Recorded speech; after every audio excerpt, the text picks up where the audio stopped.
This is Shailesh, आप देख रहे हैं टर्बो एजुकेशन। तो आज हम पढ़ेंगे negative sentence, future indefinite tense का निगेटिव सेंटेंस। हमने पिछले वीडियो में पढ़ा था अफर्मेटिव सेंटेंस, आज देखेंगे निगेटिव सेंटेंस। तो उसका रूल है कुछ और उसको एग्जाम्पल के सहित अपने देखते हैं कैसे मतलब निगेटिव सेंटेंस को अपने ट्रांसलेट कैसे करते हैं अगर फ्यूचर इंडेफिनिट टेंस में हो तो हमारे पास रूल है, पहले सब्जेक्ट, फिर शैल, फिर will plus not, sorry shell will में से कोई एक, प्लस नॉट प्लस वर्ब का फर्स्ट फॉर्म और ऑब्जेक्ट। ठीक है, अपने पढ़ रहे हैं फ्यूचर इंडेफिनिट टेंस का निगेटिव सेंटेंस। तो अपने एक एग्जांपल ले लेते हैं पहले। तो हमने एक एग्जांपल लिया, तुम साइकिल नहीं चलाओगे। ठीक है, तो अपने लास्ट में गया यानी कि फ्यूचर है और मात्राएं आए हैं, जैसे आ, ए, ओ, ई के मात्राएं आते हैं तो इंडेफिनिट टेंस होता है। ठीक है, इसको अपने ऐसे भी लिख सकते थे, तुम साइकिल नहीं चलाते होगे। ठीक, तो थोड़ा सा मतलब बात तो वही होती, तो ये थोड़ा इजी हो गया। ठीक है, तो इसको अपने कहने मतलब है सेंटेंस ऐसे ही आते हैं अपने पास। ठीक है, जो चलाते होगे ये थोड़ा सा कम आते हैं, लेकिन अपने सही देखे तो हिंदी का अपने ये भी सेम मतलब निकलता है, उसका भी सेम मतलब निकलता है। तो अपने इसको पहले देख लेते हैं, इसको कैसे। तो अपने रूल को अप्लाई करके अपने इसको ट्रांसलेट करेंगे। सबसे पहले सब्जेक्ट, तो सब्जेक्ट अपना क्या है, तुम, तो यू। उसका शैल विल में से कोई एक लगाएंगे। हम जानते हैं शैल का यूज सिर्फ आई और वी के साथ होता है। ठीक है, तो अपने क्या लगाएंगे, विल, फिर प्लस नॉट, वर्ब का फर्स्ट फॉर्म चलाना है, ड्राइव,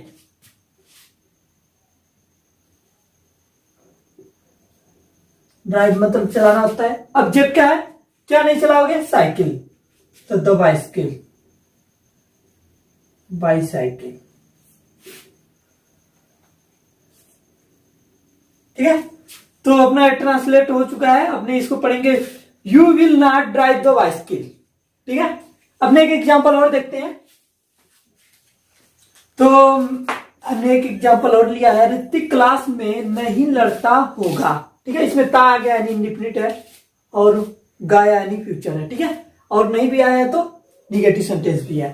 तो इसको अपने ट्रांसलेट करते हैं अपने रूल को अप्लाई करके। सबसे पहले सब्जेक्ट, सब्जेक्ट क्या है, ऋतिक,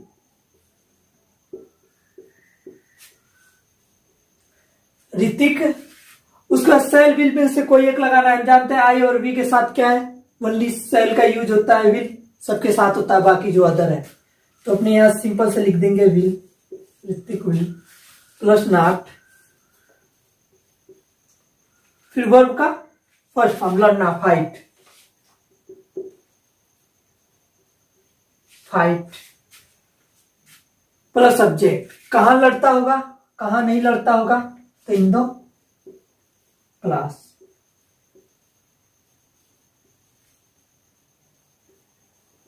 लास्ट में फुल स्टॉप। तो ऋतिक क्लास में नहीं लड़ता होगा, इसका अपने ट्रांसलेशन बना है, Hrithik will not fight in the class. ठीक है, एक एग्जांपल और देखते हैं। तो हमने एक और एग्जांपल लिया है, किसान खेत नहीं जोतता होगा। ठीक है, फ्यूचर इंडेफिनिट टेंस का निगेटिव सेंटेंस है। तो अपने इसको ट्रांसलेट करते हैं रूल को अप्लाई करके। तो सबसे पहले अपना सब्जेक्ट द किसान, सबसे पहले सब्जेक्ट क्या है, किसान, तो द फार्मर, फार्मर। उसका शैल विल में से कोई एक लगेगा तो विल लगाएंगे अपने। उसके बाद नॉट प्लस वर्ब का फर्स्ट फॉर्म जोतना। तो किस में जोतना होता है, प्लाउ,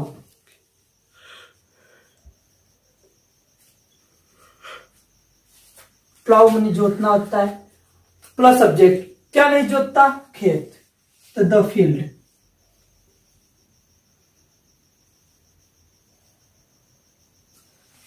तो अपना ट्रांसलेशन जो है वो रेडी है बनके। तो अपने क्या करते हैं, इसको एक बार पढ़ के देखते हैं। किसान खेत नहीं जोतता होगा, इसका क्या ट्रांसलेशन बना है अपने पास, तो the farmer will not plough the field. ठीक है, एक एग्जाम्पल और देख लेते हैं। तो एक एग्जाम्पल और हमने लिया है, इसको ट्रांसलेट करके देखते हैं। तो हम जानते हैं कि सबसे पहले सब्जेक्ट होता है, उसका सेल विल में से कोई एक लगाते हैं, प्लस नॉट वर्ब का फर्स्ट फॉर्म, उसका ऑब्जेक्ट। तो सबसे पहले तो अपने सब्जेक्ट ढूंढते हैं, सब्जेक्ट कौन सा है। तो सब्जेक्ट सबसे पहले होता है, ये तो सबको पता होता है और पता भी होना चाहिए, ठीक है। जो सब्जेक्ट कभी कभी बीच में आता है, ठीक है, तो कहाँ आता है उसको अभी आगे की वीडियो में देखेंगे, ठीक है।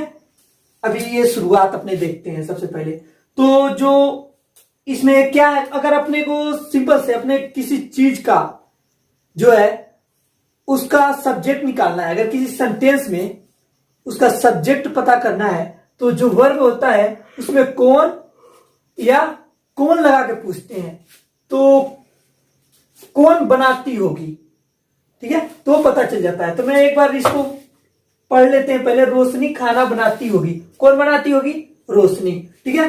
तो कौन लगा के जब पूछते हैं अपने कहा वर्ब में, तो अपने पास सब्जेक्ट निकल के आता है, ठीक है। तो सब्जेक्ट क्या है, रोशनी। तो लिख लेते हैं इसको,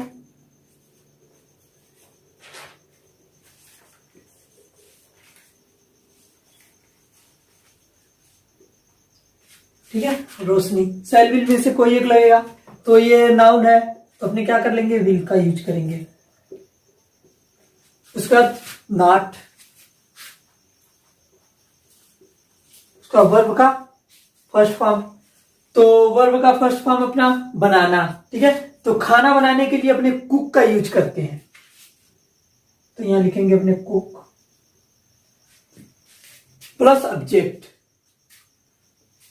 ऑब्जेक्ट कैसे पता चलता है, जब क्या, कहा, कब, ठीक है, ये चीजें जब अपने वर्ब में लगा के पूछते हैं, जब हम सवाल करते हैं, तो अपने पास से जो ऑब्जेक्ट निकल के आता है। अगर कोई जगह है तो कहां लगा के पूछेंगे तो पता चल जाता है।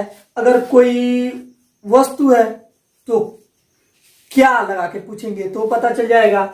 और अगर अपने क्या, कैसे, ठीक है, और कहां, ये तीन मतलब वर्ड है, इसको लगा के जब वर्ब में अपने क्वेश्चन करते हैं तो अपने पास क्या होता है, ऑब्जेक्ट निकल के आ जाता है। तो अपने इसको कैसे पूछेंगे, कैसे, ये तो यहां नहीं लगा सकते, क्या लगा सकते हैं, क्या बनाती होगी, खाना, तो द फूड,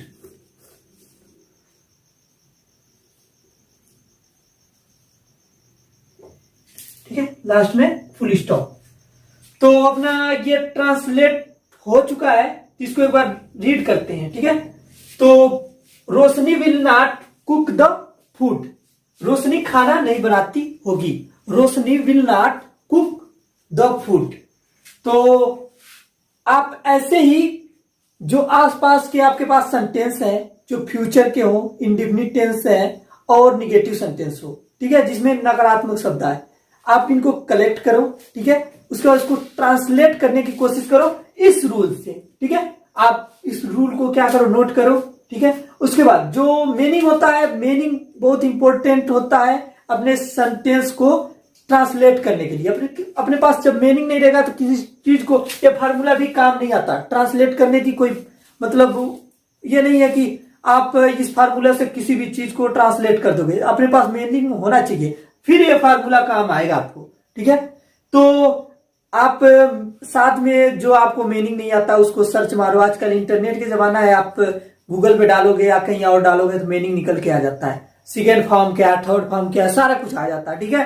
तो आप उसको रीड करने की कोशिश करो, याद करने की कोशिश करो, ज्यादा से ज्यादा आपको जितना मीनिंग याद रहेगा आप उतना ही फास्ट आप इंग्लिश को बोल सकते हो, और आप उतना मतलब इंग्लिश में मास्टर हो सकते हो, आप इंग्लिश में बात कर सकते हो। आपको मीनिंग ही जरूरी। अगर आपके पास ये रूल भी नहीं है, फिर भी आप टूटा फूटा अंग्रेजी बोलते हो, तो उसके लिए भी आपको मीनिंग की आवश्यकता होती है, ठीक है। तो आप मीनिंग ज्यादा से ज्यादा आप रीड करो, याद करो, ठीक है। और कैसे याद होता है, ऐसे याद नहीं होता कि आप बैठ के किताब लेके और बैठ गए और उसको रटने लगे, ऐसे भी नहीं याद होता। आप जैसे सेंटेंस कलेक्ट करोगे उसमें मीनिंग का जो भी रिक्वायर्ड होगा आपको, तो ऑटोमेटिक आपका दिमाग जाएगा इस मीनिंग को अपने सर्च मारते हैं, ठीक है। तो ऐसे में वो याद हो जाता है, वो भूलता भी नहीं है। आप ऐसे बुक ले लो, कॉपी ले लो, उसको रटो तो आप जब तक पढ़ोगे याद रहेगा, उसके बाद खत्म हो जाएगा। आप जैसे सेंटेंस आएगा, सेंटेंस के अंदर मीनिंग आएगा, आप उसको जब ढूंढोगे किसी चीज पे या कहीं बुक या कॉपी में, तो काफी दिनों तक याद रहता है।